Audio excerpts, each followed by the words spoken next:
আপনি প্রত্যেকেই নিজে একটু পরিচয় দিয়ে বলুন। হ্যাঁ।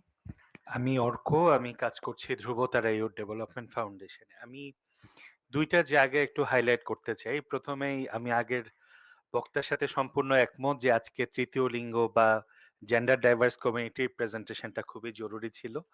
তাদের চ্যালেঞ্জগুলো বুঝা। একটা জায়গা আমি খুব বলতে চাই, আমি ইউএনসিসিডি সিএসও প্যানেল মেম্বার হিসেবে কাজ করছি বর্তমানে এশিয়ার। একটা বড় জায়গা হচ্ছে আমরা যতটা বেশি নদী সংকট, পানি ইত্যাদি নিয়ে কথা বলি, আমাদের যে খরার প্রাদুর্ভাবটা মারাত্মকভাবে বেড়ে গেছে। সেই ক্রাইসিসটা কিন্তু প্রতিনিয়ত এমনভাবে ছড়াচ্ছে, যেটা আমরা কিন্তু সেভাবে অ্যাড্রেস করছি না।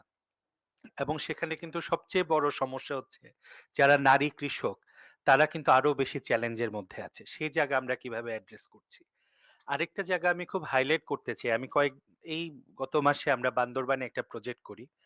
তো আমার মনে আছে আমরা যখন চিম্বুকে যাই তখন জিজ্ঞেস করেছিলাম যে আমরা কি হেল্প করতে পারি। তখন উনি বলছিলেন, "আমার ৭ ঘন্টা লাগে পানিটুকুকে আমার ঘর পর্যন্ত আনতে। আমাকে একটু খাওয়ার পানির ব্যবস্থা করে দাও।"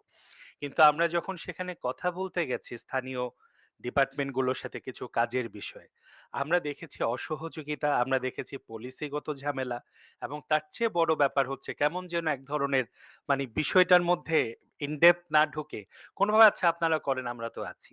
তো এই যে আমরা ভাষা কাজ করছি ৫৪ বছর পরে এসেও, ফলে আমরা কিভাবে একে অন্যের সাথে সাপোর্ট দিয়ে একটা কোঅর্ডিনেটেড ফ্রেমওয়ার্ক এর মধ্যে এই বড় চ্যালেঞ্জ গুলো মিট করতে পারি, এই জায়গাটা আমাদের ভেবে দেখা দরকার। আর লাস্ট আমি একটা কথা বলে শেষ করতে চাই। আ আমাদের যে ধরেন আমরা অলরেডি বাজেট করি, অ্যাডভোকেসি করি প্রতিনিয়ত। কিন্তু কখনো আমার সে তৃণমূলের নারী হোক, তৃণমূলের ট্রান্স হোক অথবা একজন সে পুরুষই হোক না কেন, তার কথা আমরা কতটা শুনি?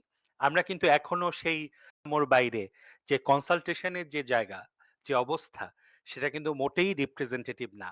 এবং দেখা যায় আমরা যখন কথা বলতে যাই, আমরা অনেক সংস্কারের কথা বলছি কিন্তু সেগুলো কিন্তু আবার হারিয়ে যাচ্ছে। যেমন এনজিওদের সাথে আমরা এখন যে চ্যালেঞ্জ আছে আগামী বছর তো আমাদের চ্যালেঞ্জ আরো বাড়বে।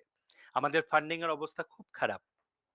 সেখানে রাষ্ট্রের সাথে আমাদের বোধহয় সিএসওদের একটা বোঝাপড়া দরকার যে কিভাবে আমরা ক্লাইমেট এডুকেশন, জেন্ডারের অ্যাসপেক্ট গুলোকে আমরা সত্যিকার অর্থে অ্যাড্রেস করব এবং সেখানে মনিটরিংটাও যেন একই সাথে আমাদের এই সিএসও ফ্রেন্ডলি হয়, আমাদের যেন অংশগ্রহণের সুযোগ থাকে এবং বিশেষভাবে তরুণরা যেন সেখানে কাজের সুযোগ পায়। সেই জায়গাগুলো আমাদেরকে ভেবে দেখা দরকার, অ্যাডভোকেসি করা দরকার। অনেক ধন্যবাদ।